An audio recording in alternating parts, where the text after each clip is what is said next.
Good morning, everybody. Today is April 1st, April Fool's Day, and this is no joke. So that's the theme of this. This is no joke. Not to be a doomsayer or anything, but if you're not taking this seriously, today's the day to stop joking around and take it seriously. Just yesterday, for instance, if you look at some of the news, I received this link. This is on the South Carolina, the COVID Act Now .org, not South Carolina, sorry, COVID Act Now. And right here it shows the number of hospital beds. I've got this highlighted. I'm gonna get that close enough where you should be able to see that says 8,734. All right, and that says expected beds available on May 22nd. May 22nd, right? Now I'm gonna click.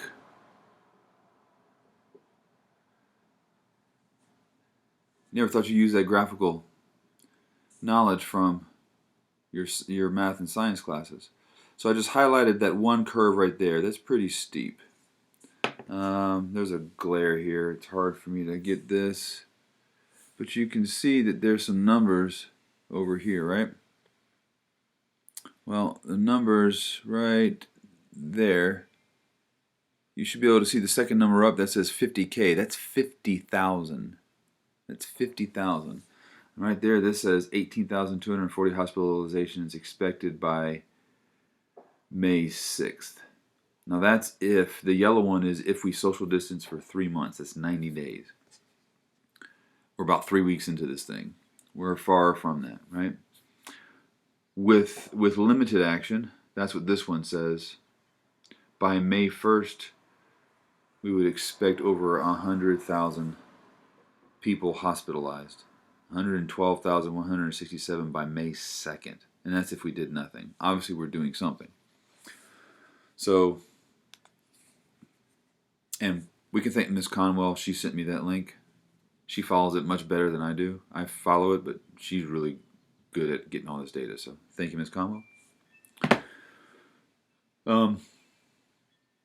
Anyway, we're using our math skills, using our science skills, so we can think and we can be smart. I know I am. So the best thing we can do is continue to just go about our daily business. So since I woke up late this morning, I'm in the art room doing this video real quick.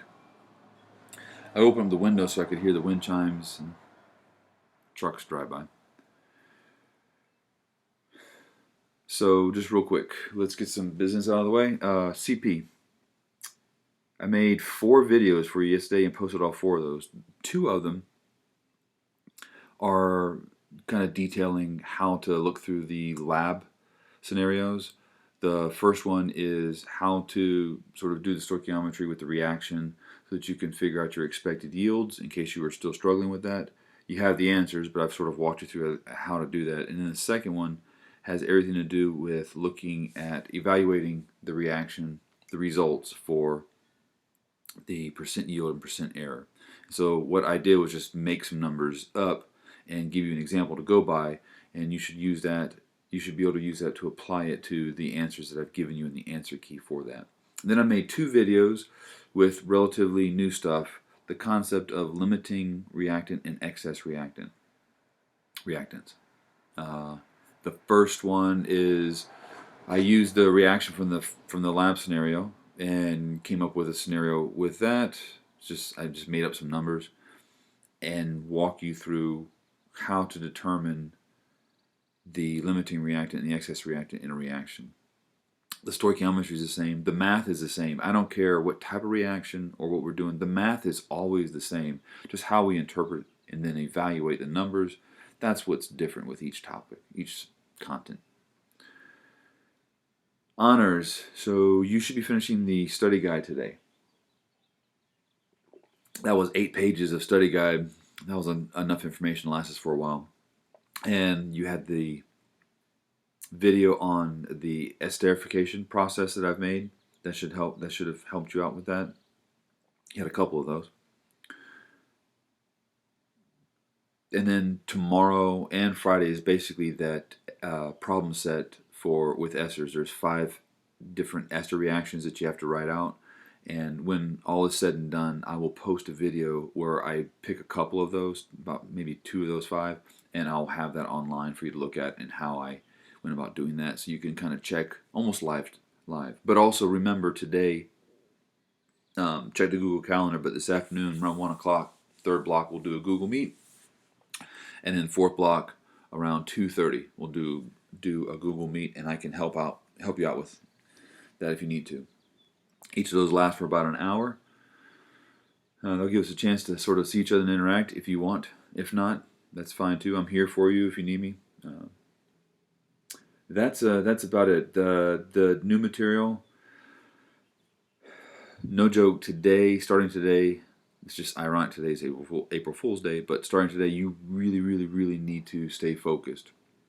I spent yesterday almost the entire afternoon. The first part of the day, I answered some email, and then I went out, got some fresh air for a little bit, and then did my office hour stuff.